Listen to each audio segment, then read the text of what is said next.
ఈ సినిమాలో చూశానండి ఒక సీను బాగా గుర్తుంది. ఇక నా పిల్లలు బాగా నాకు ఇంటికి వెళ్ళిన తర్వాత ఆ సీన్ గురించే గుర్తు చేస్తున్నారు.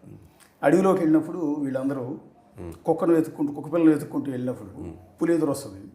పులిని చూసి ఏదైనా సౌండ్ చేయండి సార్ పులి పారిపోద్దని పక్కన వాళ్ళు అంటే ఈయన బాగా ట్రోల్ అయిన హిందూ వదన కొందరు మందగా మధుర భాష వావ్ అలగాలి పులి పారిపోదు అంటే అది ఎట్లా వెళ్ళాలనిపించింది మీకు? అంటే బేసిక్గా ఆయన మీద నెగిటివ్గా ట్రోల్ అయిన ఇష్యూ.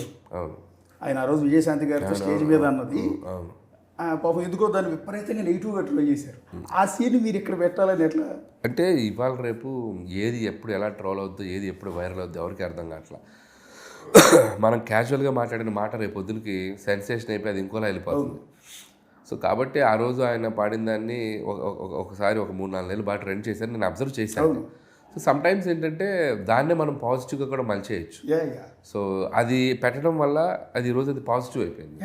ఆడియన్స్ బాగా ఏం చేస్తారు, ఆయన మీద ఆయన వచ్చిన సటైర్ లాగా ఆయన చేసుకోవడం అనేది రిసీవ్ చేసుకున్నారు ఆడియన్స్. ఆయన కూడా అర్థం చేసుకున్నారు, నిజంగా ఇది వైరల్ అయిందా ఎంత అయింది సార్ అని చెప్తే ఓకే బాగుంటుందా అన్నాడు. బాగుంటుంది సార్ అంటే ఆయన నమ్మేసి ఓకే నీకు ఓకే అంటే నాకు ఓకే అమ్మా చేశారు. సో పిల్లలు చిన్న పిల్లలు కూడా బాగా ఎంజాయ్ చేశారు. ఇప్పుడు మా పిల్లలు ప్రతిరోజు చెప్పకూడదు కానీ ఆ క్లిప్స్ కట్ చేసి యూట్యూబ్లో పెట్టినట్టున్నారు, షార్ట్స్లో వస్తాయి.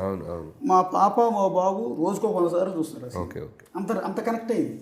మీకు ఈ ఫీడ్బ్యాక్ వచ్చిందో లేదో ఆ ఒక్క సీన్ గురించి నేను చెప్తా ఉన్నాను.